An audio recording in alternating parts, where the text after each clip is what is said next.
Hi, my name is Bob Cook, and my special guest today is Doug Bahl. Doug is the president of the Minnesota Association of Deaf Citizens, or MADC. It's a pleasure to have you here today, Doug. Thank you. So how are you today? Well, I'm good. With the great weather we had yesterday. Today isn't so good, but I don't mind since I had to come into work anyway. I don't mind giving up days when the weather's bad, but yesterday was great.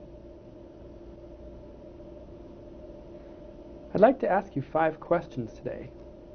First, tell us about yourself, your experiences growing up, how you became deaf, and so on. Well, unfortunately, I was born hearing. I was born in west central Minnesota, near Montevideo. My parents were farmers. And when I was 2.5 years old, I became sick and developed a high fever. My father was out in the field plowing, and my mother didn't know how to drive the truck because it was a standard and she didn't know how to shift the gears. All she could do was sit and worry until they could bring me to the doctor. At sundown, my father finished work and came back to the house. By then, I was already in bed sleeping. They thought they'd see how I was in the morning and then bring me to the hospital. But that morning, I seemed fine and was running around. They didn't realize that overnight I'd become deaf. Later, my mother suspected there was something wrong, and so I was brought to several doctors. Finally, the University of Minnesota, which diagnosed my deafness due to high fever. And that was when I was 2.5 years old. When I was 4, almost 5, I was enrolled at the School for the Deaf. I remained there until I graduated. I then attended Gallaudet University, graduated from there and returned to Minnesota. Got married, raised 2 children, became a teacher at the deaf school, and now over at St. Paul Technical College. I'm wondering, are your children hearing or deaf? My children are both hearing, so again, I didn't luck out. How did you meet your wife? We met while we were students at Gallaudet.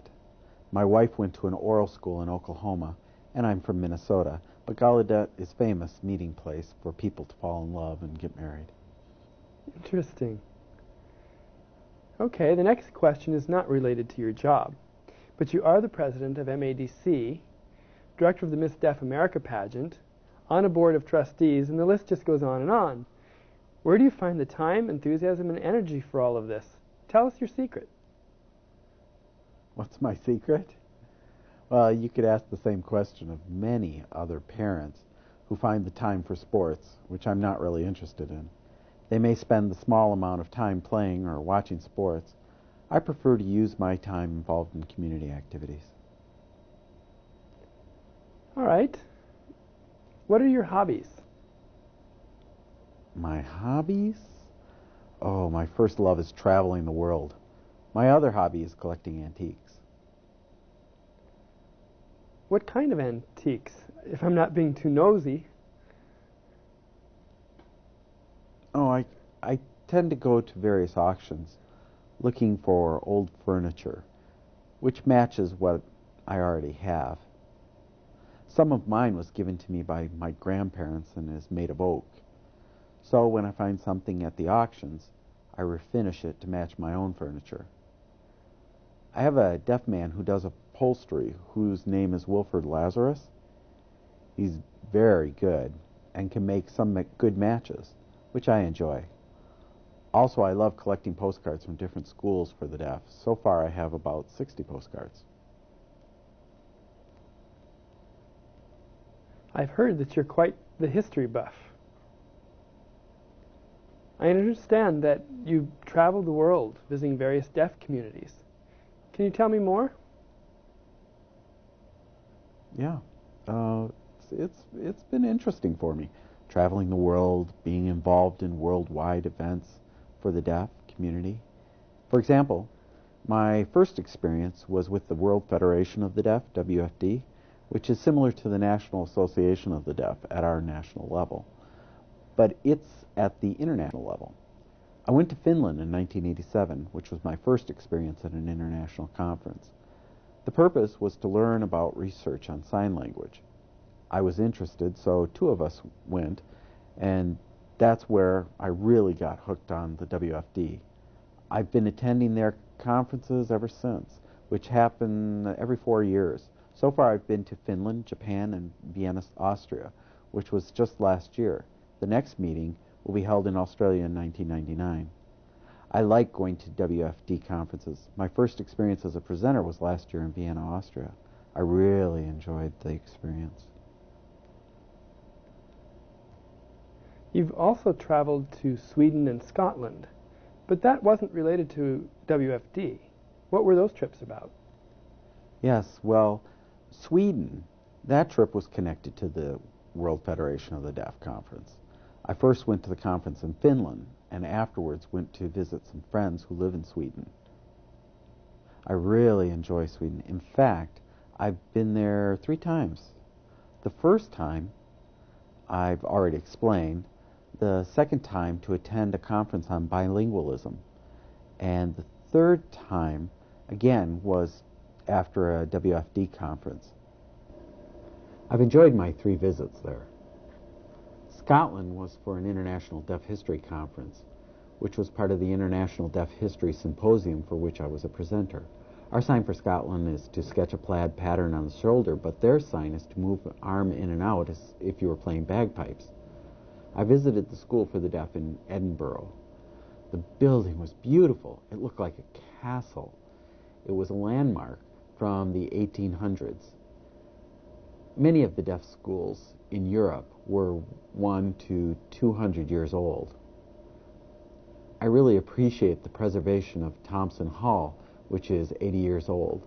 I can explain more about that later. How do you see deaf people being treated in other countries? Do they have the same rights and limitations as we do here? Well, it really depends on which country you're talking about. For example, Sweden. They are very progressive. The rights of deaf people there far surpass those we have here in the U.S. We actually lag behind them.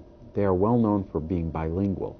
That is, they first teach Swedish Sign Language, and then spoken Swedish is taught as the second language. This method is easily accepted there, whereas here we're still fighting among proponents of oralism, sign language, and bilingualism. Services are very progressive in Sweden, where they have a socialist form of government. Deaf and hard of hearing students are not mainstreamed at first. They must attend the School for the Deaf, and if they do well there, they may then be placed in a regular school. Only about 1% of students from kindergarten to grade 12 are mainstream. Sweden believes they must first succeed in schools for the deaf before they go into regular classrooms. I wish we could adopt many of the similar policies here. Many times parents here want to keep their kids close at hand and not send them away to the schools for the deaf. But you have to remember, Sweden is a small country, unlike the U.S. Sweden is about the size of California. As far as other countries in Europe go, Sweden is number 1, then Denmark. The third world countries are really lacking in services. Some of them still shoot people with handicaps. It's just too expensive to run special schools, so they just shoot them. It's sad to imagine that still goes on today. It is hard to believe that in the 90s they're still using those old methods. Does Sweden have a law similar to our law here? Public Law 94-142? What kind of law do they have which requires deaf and hard of hearing students to attend schools for the deaf? Well, I'm not that familiar with Swedish law, but there was a major change in the law in 1985, which requires that Swedish Sign Language be taught as a first language. This happened because the Queen Sylvia of Sweden, was interested in sign language. One day, she was speaking at a press conference and decided to stop speaking and use sign language only. She wanted to give the Swedish people a taste of what it's like for a deaf person to watch TV without captioning, to see how they felt not understanding what she signed.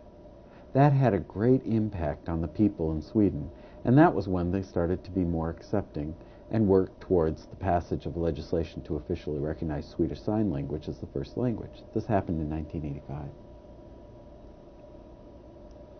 I'm still thinking about the difficulties we're experiencing convincing our legislators here. You said in Sweden they use Swedish Sign Language. Here we call it American Sign Language, but have English as well. Should we not call our sign language English Sign Language? I'm confused. Well, you have to know that a high percentage of American Sign Language comes from French Sign Language. Old French signs make up about 60 to 70% of ASL, with the remainder coming from local signs. And each local area developed their own regional variation. For example, the word birthday, research has shown that there are 32 different regional signs, such as these: birthday, birthday, birthday, and so on. A problem has been that there are too many regional signs. For example, our sign in Minnesota for Minneapolis is this.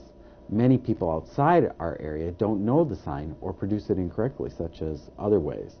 People in the area know the proper sign, but others don't and end up distorting it.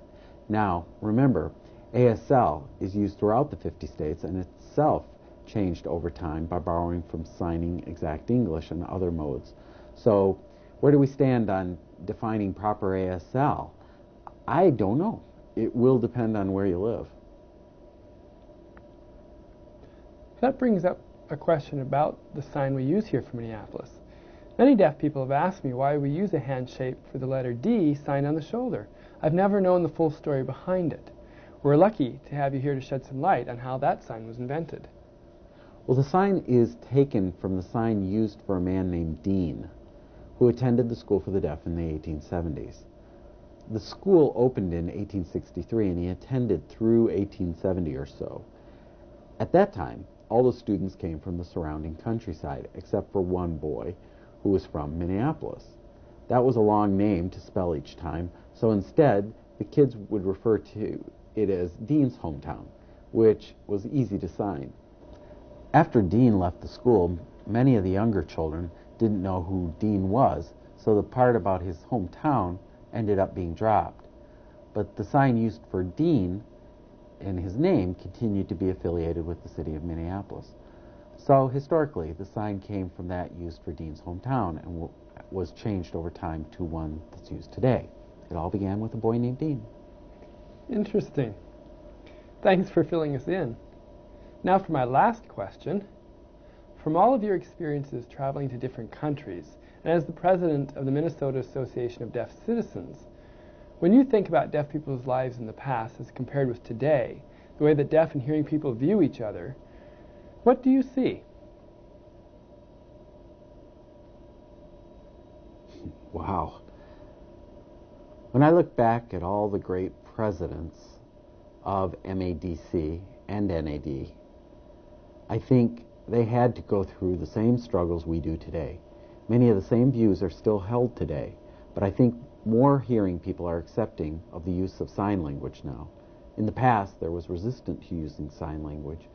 We were locked in a struggle with the proponents of the oral method, but I think more people now accept sign language than in the past. Again, we have to go through our struggles to contend with our own issues. For example, the concept of total communication. Technology is constantly changing, and we have to keep up with those changes and not forget about access. We have to stay involved with the fight to keep attention focused on our issues. To help hearing people understand that we do not yet have full access, such as captioning, that computers with auditory output are not accessible for us. When we point this out, we're told computers are visual, don't worry about it, but we want 100% access, and that's one of the biggest issues we are facing. We must continue to educate hearing people. I know in the past, hearing people held very ignorant views of deaf people, and today, that ignorance still exists in some ways. We have to keep on educating them as time goes on. You're also planning to testify at the legislature about recognizing and accepting ASL as a language, and also on quality assurance laws for sign language interpreters. How do you think legislators will view these initiatives? Oh, well, you mean the new issues which have come up.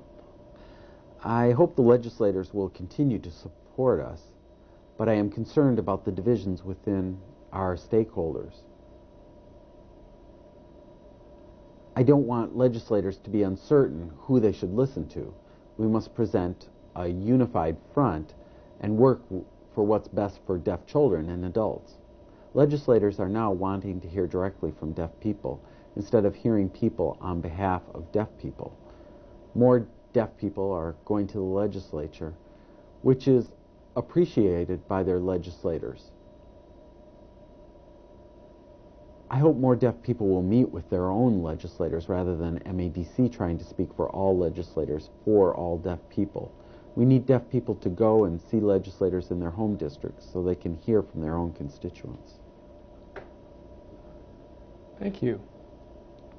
I just have to add one more question regarding certification of interpreters. You are involved with the National Association of the Deaf's Interpreter Assessment Program. Can you explain the difference between the certifications offered by NAD and the Registry of Interpreters for the Deaf? Well, the NAD IAP, that's certification through the National Association of the Deaf, which was started last year. Prior to that, RID was the only certifying body. Some interpreters were concerned that they were repeatedly failing the RID screening, so the NAD screening was established to give more interpreters options. The NAD screening has 5 levels. When we talk about quality assurance for educational interpreters, it means they must have passed the NAD screening at a level of 3 or higher. So people have a choice of being certified by either RID or NAD. With NAD, the interpreter knows where their skill level stands as they are told the level at which they passed. If they know they passed at a level 3 or more, they can better prepare to take the RID screening later. RID and NAD have established a joint task force to look at how future screenings can be improved and how the two organizations can work together. So maybe in the future we will see the two screening systems merged into one. What that will look like, I don't know. It won't happen for a few years yet. Thank you for sharing all of this information with us. I want to thank Doug Bahl, President of the Minnesota Association of Deaf Citizens, for spending this time with us today.